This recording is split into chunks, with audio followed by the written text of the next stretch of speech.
Major funding for KPBS Evening Edition has been made possible in part by Anderson Plumbing, Heating and Air, proud to support the mission of KPBS and privileged to serve San Diego clients. Anderson Plumbing, Heating and Air, helping homeowners maintain drain, heating, and cooling systems since 1978.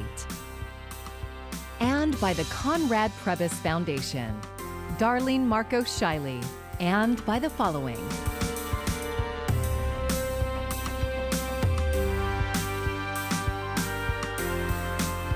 And by viewers like you. Thank you.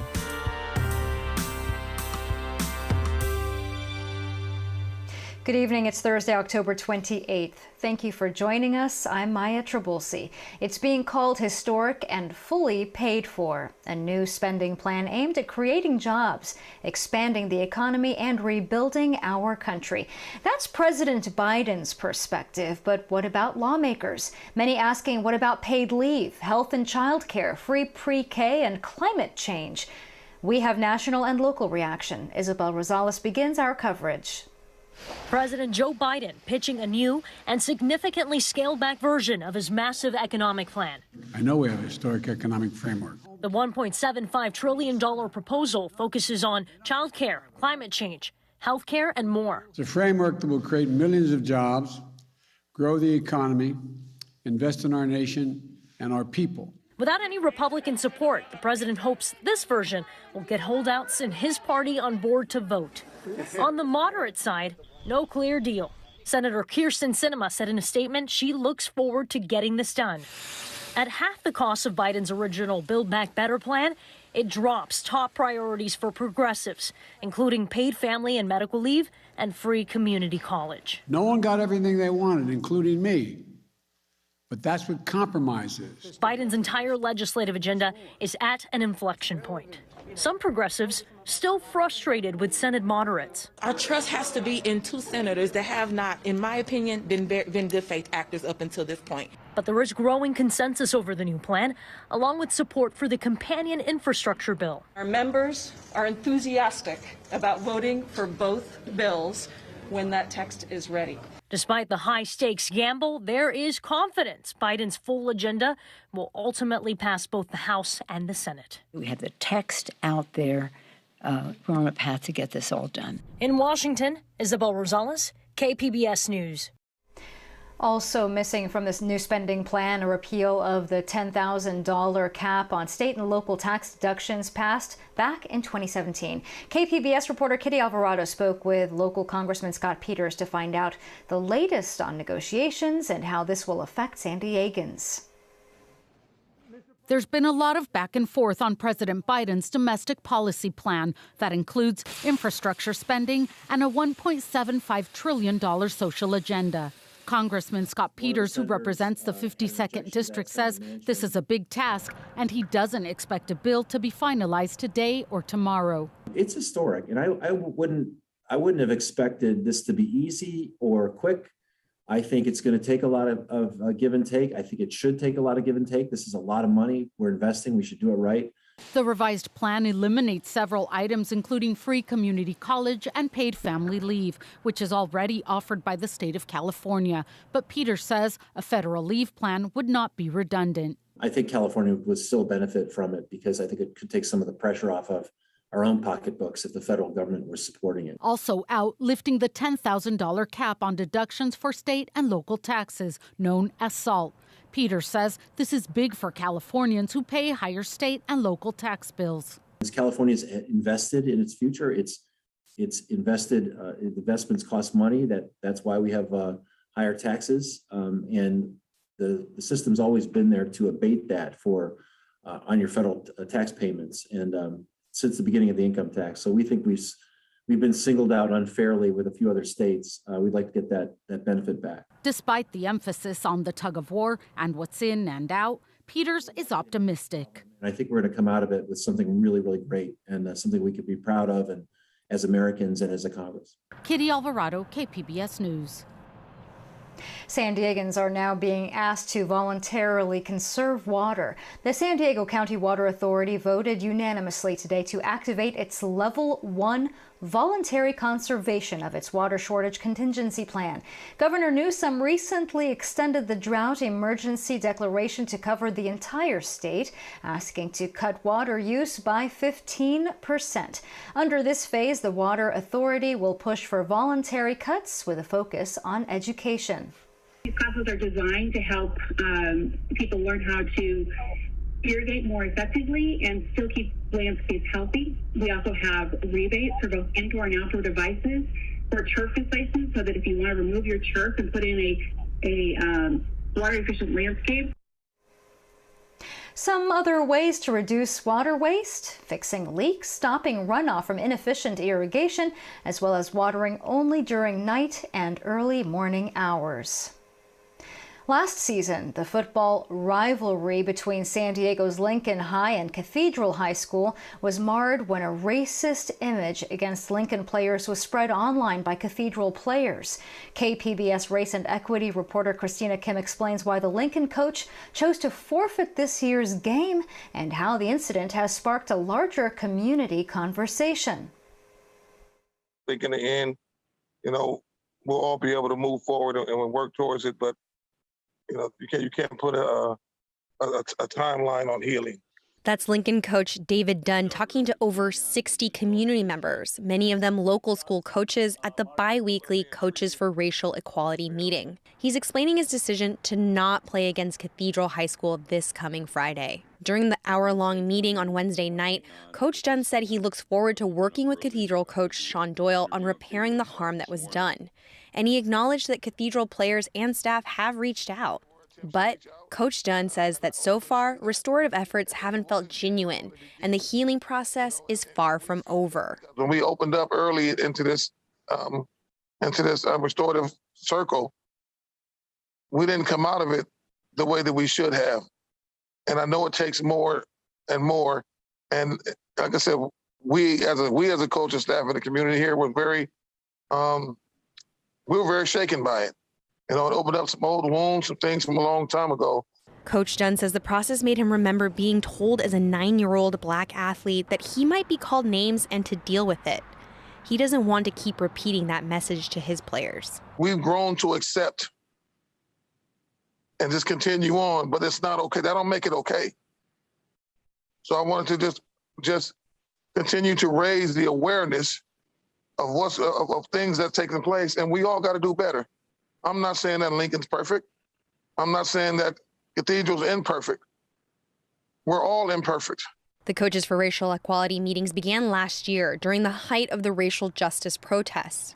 Joining the coaches at Wednesday's meeting were parents of Cathedral High School athletes. Chris Smith goes by Top Dog and covers high school sports. He says the Cathedral students he works with are also trying to make sense of this. I want to say that I respect the man and his decision. But I also have kids in our community at Cathedral that come home and ask their parents why this black man is calling them racist. And these kids are hurting over at Cathedral too. KPBS reached out to Cathedral High School officials but did not hear back. The pain expressed at the meeting was palpable. Many participants shared stories of the double standards schools in the Southeast, like Lincoln High, which is predominantly Latino, Black, and low income, feel playing against private North County schools like Cathedral High. Jeff Harper Harris is the Lincoln basketball coach who helped start this community forum. He says the conversation goes far beyond 2 high schools and a football game. It's not just a Lincoln Cathedral issue. That's the problem. It's a whole county issue. South of 8 versus north of 8 has been a major issue. So while the Friday night lights won't be shining tomorrow, this all-important conversation will continue because this is about more than just football. Christina Kim, KPBS News. A guilty plea today from a Coronado man for his part in breaching the U.S. Capitol building on January 6th. Jeffrey Alexander Smith entered his plea on a misdemeanor charge of parading, demonstrating, and picketing in a Capitol building. Smith was identified through text messages that he sent, as well as images and videos he uploaded to social media accounts of his participation in the insurrection. Text messages sent by Smith reportedly say, quote, "I am a patriot and I stormed the Capitol," end quote. His sentencing is set for January 21st. For the first time, executives of major oil companies and industry groups testifying in front of Congress about disinformation on the climate crisis. Camila Bernal has a closer look at the grilling from lawmakers. Please raise your right hands. The heads of 4 oil companies and 2 major lobbying groups sworn in for testimony in front of the House Oversight and Reform Committee. Democrats immediately grilling them about disinformation on the climate crisis. Do you agree that it's an existential threat? Yes or no? I agree. The hearing comes after reports the industry has participated in campaigns aimed at creating confusion about the cause of the crisis. There's nothing illegal about that. And after an undercover video released this summer appeared to show an ExxonMobil lobbyist admitting the company fought climate policy and the science behind it. The purpose of this hearing is clear: to deliver partisan theater for primetime news. At the time, Exxon responded by saying the comments in no way represent the company's position on climate policy. But the chairwoman also pressing the CEO on inconsistencies between its own science and its public statements. No, I do not agree that there was an inconsistency. And the executives addressing the criticism. Any suggestion that Chevron is engaged in an effort to spread disinformation and mislead the public on these complex issues is simply wrong. While also promising change. By 2030, we expect to reduce our global oil and gas production by 40%. Camila Bernal, KPBS News.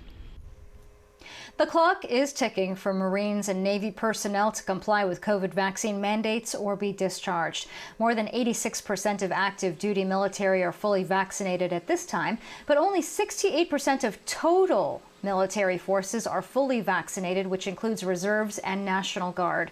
In terms of individual branches, the Navy has given at least 1 dose to 98% of its active duty force. The Marine Corps has given at least 1 dose to 92% of its body, and the Army has given at least a single dose to 91% of its force. The San Diego County Health Department reports more than 365,000 people in our region have been infected with COVID-19 since the pandemic began. That has created an up and down challenge for doctors and other medical professionals.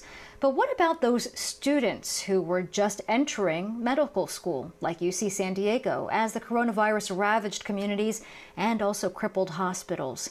KPBS education reporter MG Perez has their story. This is the sound of doctors practicing medicine. At least a dozen of them working with support staff and experienced colleagues. The patient, Some of these doctors are second-year students from the UC San Diego Medical School. The classroom on this particular Wednesday evening is the free clinic housed in rooms and an auditorium at Pacific Beach United Methodist Church. Justine Panion is the designated clinic general manager.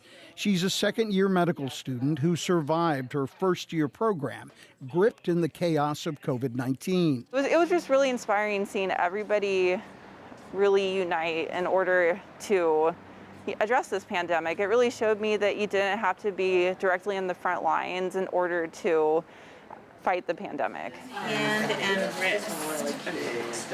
Negative. Dr. Natalie Rodriguez is the UCSD Associate Clinical Professor and mentor to these students. She was a young medical student herself when she started volunteering at the free clinic 20 years ago. 13 years ago, she became the attending physician who now beams with pride when talking about her students. They bring their enthusiasm, their compassion, their passion, their innovation, especially this past year with COVID. This church building provides a lifeline of health care for those who need it the most. It is a free clinic, but the quality of care is professional and would not be possible without the backbone of medical students who show up every week to run it. The only time Justin was ever in the hospital was for his birth. Dr. Rodriguez and her students are back to in-person classes on the UCSD campus this fall after a year of distance learning, the critical first year of medical school. No strabismus that I can see. Morgan is happy to finally be in person and in community with her other classmates who also trudged through a year of Zoom classes. Morgan preferred to give only her first name as she shared personal memories and her experience, like the first day of medical school at home. Our education was, some people would say, disrupted. We value all of the clinical work that we have just so much. It's like working at the free clinic, getting to see a patient, getting to do a physical. It does just make you appreciate the opportunities that you have when you understand that they could be taken away and that they could have been very different. Despite the challenge, second-year student Urvi Gupta never gave up hope. After spending the first critical year of medical school in distance learning, she also dealt with the devastation caused by COVID-19 in her family's home country of India. If anything, she says the experience will make her a better doctor. No matter what the medium, what the platform, our first priority is always just making the patients feel comfortable and making sure we're providing excellent care. And so I think this past year has shown us that no matter what the situation that we're put in, we can do that. Looking for things that are more concerning. The COVID shutdown did not stop the Wednesday weekly free clinic in Pacific Beach. It did cut the staff to just a handful of doctors who didn't see patients in person, but instead coordinated drive-by drop-off delivery of medication, online consultations, and vaccine education sessions when the vaccines became available. And these then first-year students also encountered a sudden lesson in social justice. We had just come off of the Black Lives Matter protests, and it really just exploded this entire introspection into racial injustice and just health equity. In fact, the racial divide triggered in 2020 inspired the creation of a new enhanced health equity curriculum at the UCSD Medical School, engaging students in how to treat people of different beliefs and backgrounds. Dr. Rodriguez could not be more proud of their accomplishments. It just gives me so much hope for the future of medicine, knowing that they're going to go out there and make such a difference in the world and in healthcare. That's some good medicine we can all use. MG Perez, KPBS News. An instructor at a Las Vegas area truck driver school believes teenagers may be the solution to the nationwide truck driver shortage. Abel Garcia reports. From the clothes we wear to the groceries we buy, these essential items are transported through these large commercial vehicles. But as a result of the pandemic, finding drivers has become a problem. We have nothing in Vegas. Food, water, gas, all of it is driven in. But the age of the truck drivers may be getting younger. An instructor at A1 Truck Driver Training, Harona Godwin, says teenage drivers may be the solution to delayed shipping and low inventory of supplies. Motar, cement, everything to make the beautiful homes, hotels, all that we have here, it's all driven in. So we would have nothing available without truckers. Godwin has been going to many high school career fairs. She says we need to encourage younger generations to consider this career path. Not only does it pay well, but during the supply chain crisis, when container ships are stuck at ports waiting to be unloaded, she says drivers are desperately needed. Before Corona, we get about 1 student a day. So that's 5 a week, trained over our brief course and stuff between 3 to 5 days. So they can hit the road and all that, get their new job. But now after the pandemic, it's about 1 every other day, just three new truckers each week. President of the Nevada Trucking Association, Paul Enos, says part of the infrastructure bill the Senate approved would allow 18 to 20-year-olds to drive big rigs across state lines. Most states like Nevada allow people under 21 to get commercial driver's license, but federal rules currently restrict drivers to only work within state borders. Enos says the young age of the driver shouldn't be a factor, as there will be adequate training. You need to have at least 400 hours of apprenticeship with an experienced driver. You have to have 240 hours driving. And on top of that, you need to have a truck equipped with safety systems. Enos says he knows safety is a major concern, but these drivers will be trained properly before stepping foot inside of these trucks. Being able to go in and attract that new pool and have that additional pipeline of drivers being able to come into our system would be extremely beneficial right now to the trucking industry, the supply chain, and the economy as a whole. If a bicycle or guitar is on your holiday gift list, then you might want to start shopping now. Stores in Southern California are reporting shortages, and they're not sure if items will arrive in time for Christmas. A bike store owner in Los Angeles says he has stock now, but only 17 new bikes have arrived, and that's out of 300 that he recently ordered. And a music store owner nearby is having the same problem with guitars. We have some bikes here that have been sitting here 2-3 weeks right now, waiting on parts. If you want to come in and order a bike, those are pushing 2 years out right now. I've talked to a company that makes guitar cables. He's having trouble getting wire. I talked to a company that makes guitars in China, and they're down to 60% of their normal workforce. The ongoing supply chain issues and a backlog at the Port of Los Angeles are making it hard for some shops to keep items in stock.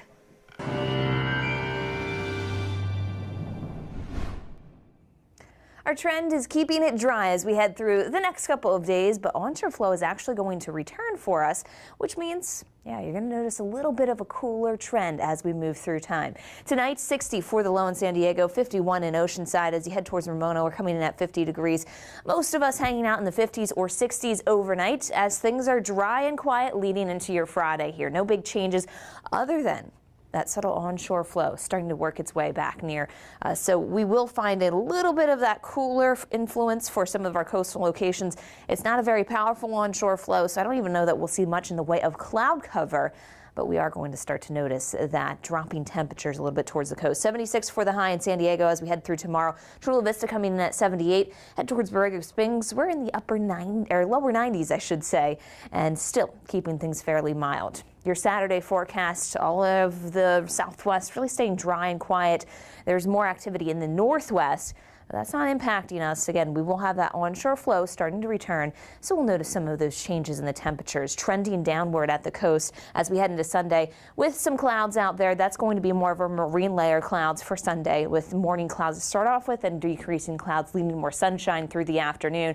If you're in the inland communities, we find similar setup here, trying to cool things down with more of that marine layer making an entrance here for Sunday. So temperatures working their way back into the mid-70s to close out the weekend and, of course, go through Halloween as we move through our mountain communities back into the mid-50s here and keeping things pretty quiet.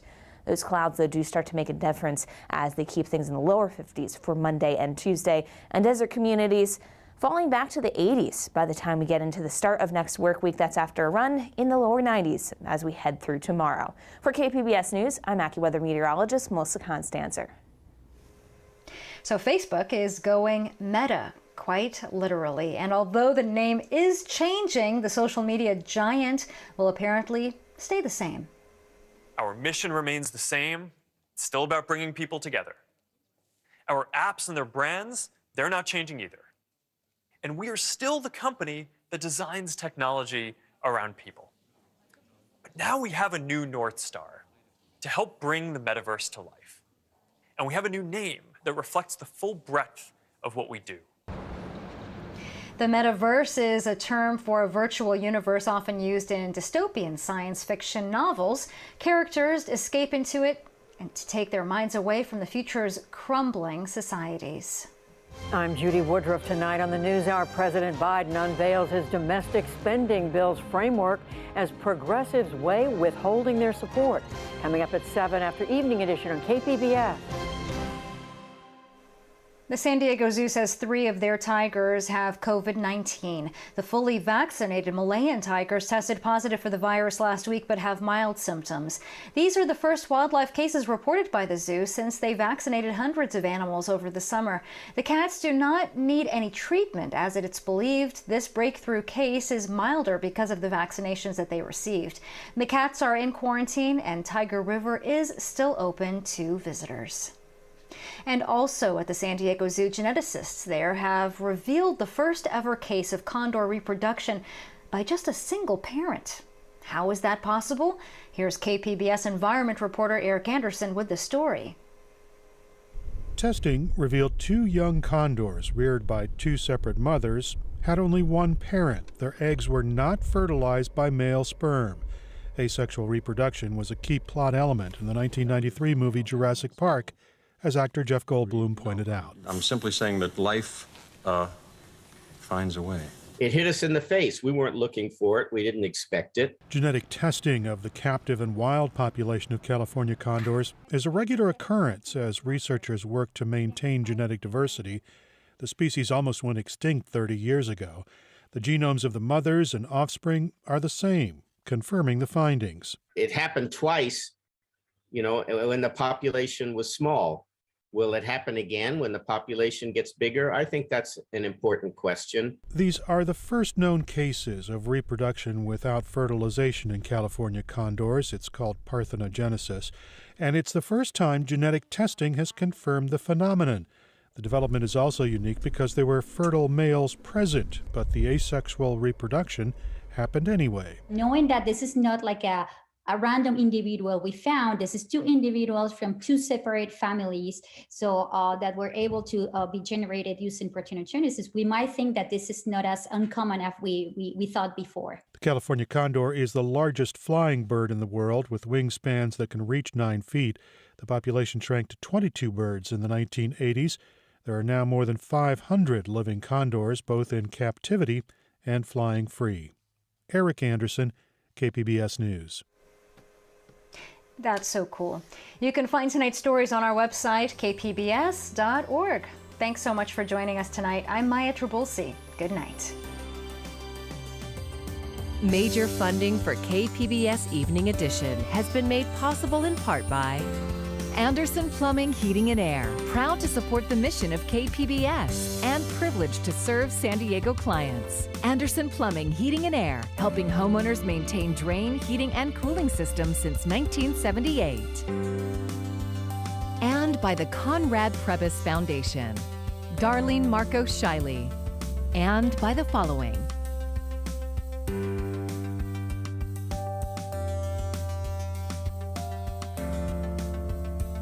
And by viewers like you. Thank you.